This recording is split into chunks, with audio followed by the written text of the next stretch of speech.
All right, everybody, welcome back to another episode of Unprepared. We're going to keep doing these. I'm going to let everyone know now. I think this is going to be another weekly release now that we've gotten into the process of it, and that's a good segue, forced segue maybe, to today's guest. Today, we're welcoming to the show Brittany Dixon, another Ohioan. Got a lot of Ohioans coming up, and she's coming from Process for Profit. And she also, is it Brittany and Company is your parent business? Yep, Brittany & Co. is the main brand, and then Process for Profit's kind of an arm underneath of that. Cool. So, how does that work? How does Process help me get profit in my business? Yeah, for sure. So I do consulting, but I also do the education piece on it. So all things back-end operations, systems, processes, efficiency, and productivity. So really helping people to streamline all their back-end processes so that they can be more efficient in what they do and serve more people and make more money. Yeah, so I have a lot of understanding on what you're talking about here, but I'm going to try to play dumb for everyone that is a little newer to the game. Yeah. So why does efficiency matter? Yeah. So, I mean, we all have the same amount of time in the day, right? And we need to make sure that we're doing the most efficient things to get to our goals. So a lot of times people are wasting a bunch of time in the back end of their business by not having streamlined workflows or documented processes that allow them to get the most out of their day. Yeah, and I think that even goes as far as like when you don't have those processes, you can't delegate that work either. Absolutely. I mean, you can hustle your way to six figures by yourself, but if you're trying to scale and you're trying to bring on team members, you have to have documented processes if you want it to be done consistently and the same way that you would do it. Oh, yeah. So with a lot of our listeners have e-commerce brands. Have you worked much in that space? Yeah, so I actually deal mostly in the service-based industry. I have done a couple of things in the e-commerce side, but for the most part, processes are pretty straightforward across the board. You just have a little bit different systems that you have to do as far as like inventory and things as far as the product side goes. But across the board, processes are going to be very, very similar for each type of business. So what do you think is some of the lowest hanging fruit for someone that is a hustler? They've found their initial success. They've got a business now. What is it like after the first year? You actually have a business because you're usually going to fail. So we're going to say that's where they're at in their business. What are some of the things that most people are overlooking that they can just get off their plate? Yeah, a lot of like the client onboarding pieces in the service side of the business, the person that is doing the service for them doesn't really need to do the onboarding side in collecting information and things like that. And then as far as on e-commerce side, the customer service side of things, right? So having somebody to take over like a help desk or questions or those types of things, those are the first things that should be outsourced. You should not be doing that type of stuff. Oh my God, I hear that so much. Brand owners, Yeah. They're like, I can't give up Instagram. I need to be in the DMs. I need to be, I need to have my finger on the pulse with my customer.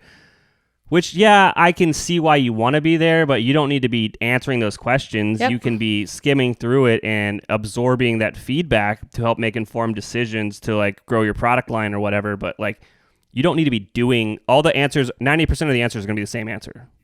They are, and everything is templatized, and you can create template emails, template responses, template everything. And you're still in control of that, right? So you're still the person that's in control of what that message looks like, but you're able to pass that off to somebody on a lower level. Awesome. So what's kind of a process that you've helped on recently that's a little outside the box that's just, fun that you think is worthwhile to share? Yeah, for sure. So I focus a lot in the project management space. So project management and then a lot of the sales processes and those types of things. But working with a lot of these companies now and trying to scale, one of the things that I'm loving doing is starting to add on courses and membership sites for people. And once they've kind of streamlined their processes and have time to free up doing one-on-one work, they're then able to scale their impact and their income by creating these courses that are able to be sold kind of on autopilot once you get that marketing down.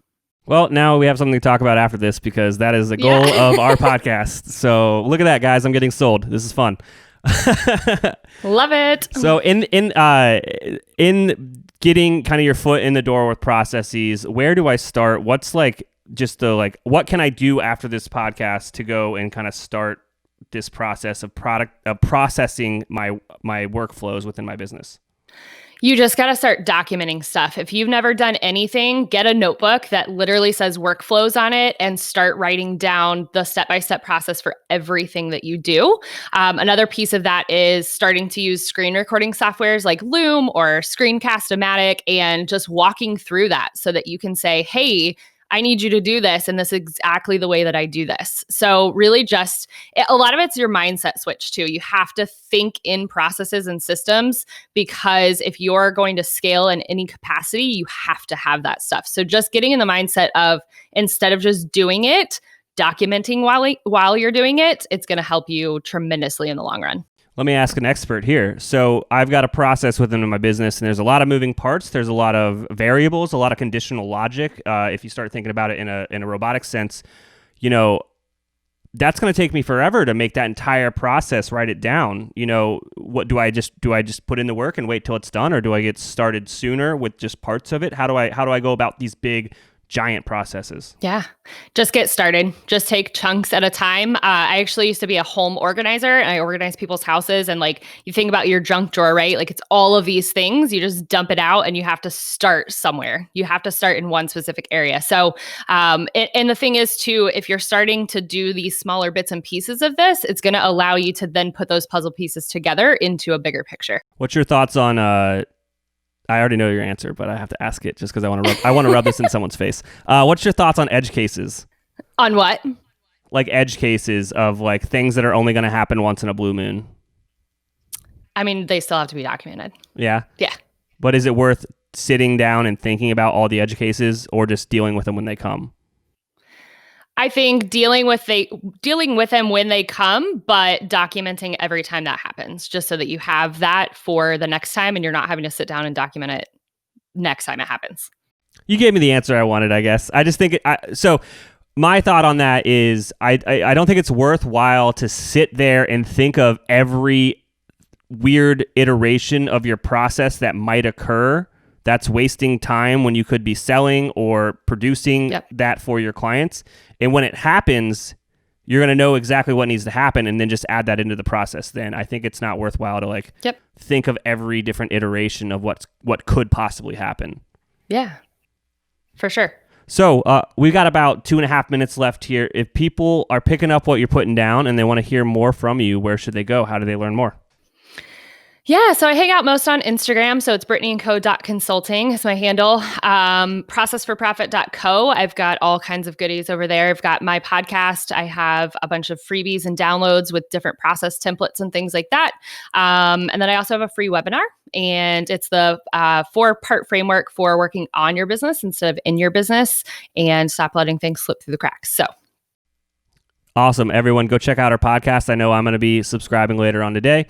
And thanks for paying attention to my random videos I started putting out. These are growing really fast, and I'm super excited about it. And to let everyone know, there is an extremely efficient process behind these videos and behind the podcast, and it's how we can produce so much content.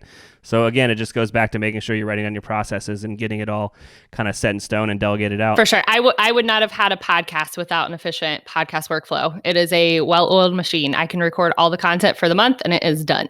Yeah, I mean, this little video series launched as a response to COVID because we're so ahead on the podcast. We're literally 2.5 months ahead on the podcast. So I couldn't be kind of timely even if I wanted. You know what I mean? I don't know what's going to be happening in 2.5 months. So this happened, and it honestly was a copy and paste of that workflow, and I just swapped some stuff out and was like, all right, we're good to go. Let's run. Yep. But you were able to create something new that quickly because you had processes in place. Absolutely. Brittany, thank you so much for coming on today. Yeah. Thanks so much for having me.